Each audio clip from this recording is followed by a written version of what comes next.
Olá, turma! Na nossa disciplina de língua portuguesa, até aqui nós já discutimos um pouco sobre as questões gramaticais da nossa língua. Nas aulas passadas nós estudamos variações linguísticas, né?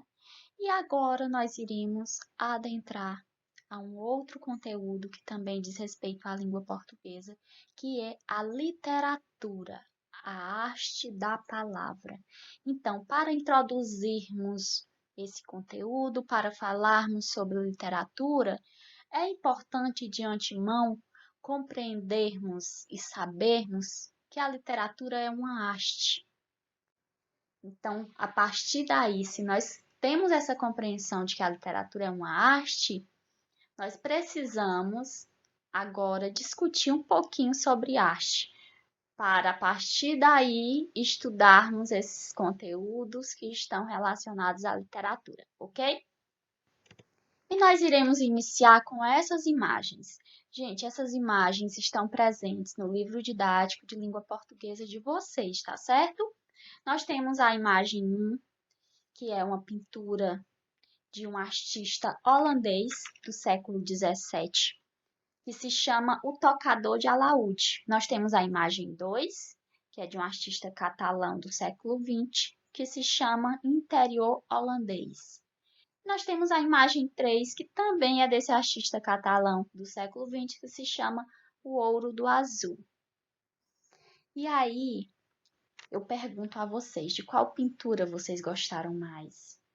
Qual das três pinturas que mais chamou a atenção de vocês? Qual vocês conseguiram olhar com esse olhar contemplativo e ter um vislumbre em relação a ela? Qual que vocês mais gostaram? E uma outra pergunta: vocês conseguem observar alguma relação entre a pintura que se chama O Tocador de Alaúde e a pintura Interior Holandês? Vocês percebem que existe uma relação entre essas duas pinturas? Para responder a essa pergunta, vamos lá tentar organizar aqui as ideias. Primeiro, o primeiro quadro, o tocador de alaúde. O que é que nós temos aí? Nós temos um homem tocando um instrumento, não é isso? E o nome desse instrumento é alaúde. Se vocês observarem, a segunda pintura, que se chama Interior Holandês, mesmo sendo uma pintura um pouco mais abstrata, em que a gente tem uma certa dificuldade de distinguir os objetos, a gente consegue observar um alaúde. Vocês conseguem observar um instrumento musical alaúde nessa segunda obra de arte? E observe que, além de ter um alaúde no interior desse espaço, o nome do quadro é Interior Holandês. Então, se o primeiro quadro em que nós temos um tocador de alaúde é de um artista holandês, nós podemos observar que esse segundo quadro, tanto no que diz respeito ao nome do quadro, né, que é Interior Holandês, quanto ao instrumento que tem dentro do quadro, é possível observar que existe uma relação entre a pintura do artista catalão Joan Miró com a pintura do artista holandês, certo? Então, é possível a gente observar essa relação entre as duas pinturas, entre as duas obras de arte, ok? E vocês sabiam que para muitas pessoas o principal critério de análise de uma obra é a fidelidade da representação? Ou seja, se esse quadro ou se essa obra literária ela é fiel à realidade, eu vou considerá-la como uma boa obra de arte. Se ela não é fiel à realidade, eu não vou considerá-la como uma boa obra de arte. E aí, vocês concordam com isso? Vocês acham que dá para a gente medir a arte dessa forma? Dizer que uma obra só pode ser considerada como uma grande obra se ela for fiel à realidade, no que diz respeito à representação? Vocês acham que é dessa forma? Que deve ser? Ou não?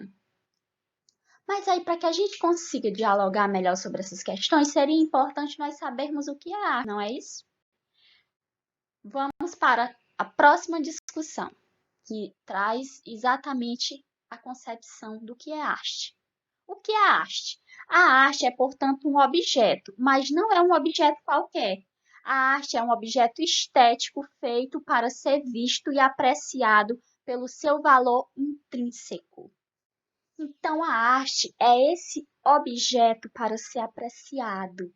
A arte é esse objeto que nós temos que olhar para o seu valor intrínseco, ou seja, quais as suas características, as suas estruturas, que nos ajudam a compreendê-lo como uma obra de arte. E mais do que isso, sabermos apreciar essa arte, ok? De acordo com o seu valor estético. E aí vocês podem me perguntar, professora, mas o que é valor estético, né? E a estética, ela costuma ser definida como o que diz respeito ao que é belo. Então, o estético é a beleza da obra de arte, certo? Sabe quando você lê um texto literário e você fica vislumbrado com aquilo? Sabe quando você lê um texto literário e ele te causa algo, um estranhamento, uma angústia, provoca o choro, ou você lê e simplesmente se sente viajando naquela história? Então, isso é provocado pelo seu valor estético. Isso é a apreciação da obra de arte. E pode acontecer tanto no que diz respeito ao texto literário, quanto, por exemplo, numa visita ao museu ou a algum espaço em que tem uma exposição de pinturas, por exemplo, que você se sente vislumbrado, que você se sente fascinado pelas obras de arte, certo? Então, isso é arte, é esse objeto para ser apreciado e que eu olho para ele, eu leio ele e considero como belo, busco a sua beleza, ok? A arte ela não pode ser avaliada sem considerar o lugar em que ela foi produzida, ou seja, em seu contexto. E quando eu falo que a arte ela precisa ser avaliada a partir de um contexto, não é só da arte literária que eu estou falando, não é só da literatura que é a arte da palavra, mas da arte de uma forma geral. Primeiro, eu pergunto a vocês: vocês conhecem esse quadro? Vocês já viram esse quadro antes? Vocês sabem todo o contexto histórico que existe por trás desse quadro? Esse quadro, o nome desse quadro é Guernica, de Pablo Picasso. Pablo Picasso é um pintor que faz parte da vanguarda europeia cubista, ou seja, as produções de Pablo Picasso, as pinturas de Pablo Picasso, elas possuem formas geométricas. E aqui a gente pode observar um pouco nesse quadro. Esse quadro, o quadro Guernica, está representando o bombardeio que ocorreu na cidade espanhola de Guernica no século XX. Ou seja, houve um ataque aéreo feito pela Alemanha a essa cidade, em que mais de 1.500 pessoas morreram. Então, observem que a arte ela também denuncia situações opressivas existentes na sociedade. Porque a gente olha para um quadro como esse e só em olhar, só em apreciar essa obra de arte, mesmo sem saber a história, a gente já consegue decifrar que se trata de uma obra de arte que está tratando sobre o horror, sobre coisas desagradáveis, não é isso? Só que a partir do momento que nós sabemos de todo o contexto em que essa obra está inserida, ela nos diz ainda mais, certo? Dá para a gente fazer uma apreciação mais apurada. E para finalizarmos essa nossa discussão sobre a arte, eu trouxe um texto de Eduardo Galeano que fala sobre a função da arte. Ele diz o seguinte: Diego não conhecia o mar. O pai, Santiago, levou-o para que descobrisse o mar. Viajaram para o sul.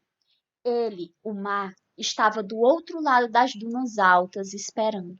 Quando o menino e o pai, enfim, alcançaram aquelas alturas de areia, depois de muito caminhar, o mar estava na frente de seus olhos, e foi tanta imensidão do mar, e tanto o seu fulgor que o menino ficou mudo de beleza. E quando finalmente conseguiu falar, tremendo, gaguejando, pediu ao pai: Me ajuda a olhar? Então a arte é isso, gente. A arte é essa apreciação do belo. Observe que aqui nós estamos falando do mar, mas o mar ele tem uma beleza tão grande, tão imensa, que apreciar a beleza do mar também é arte, certo?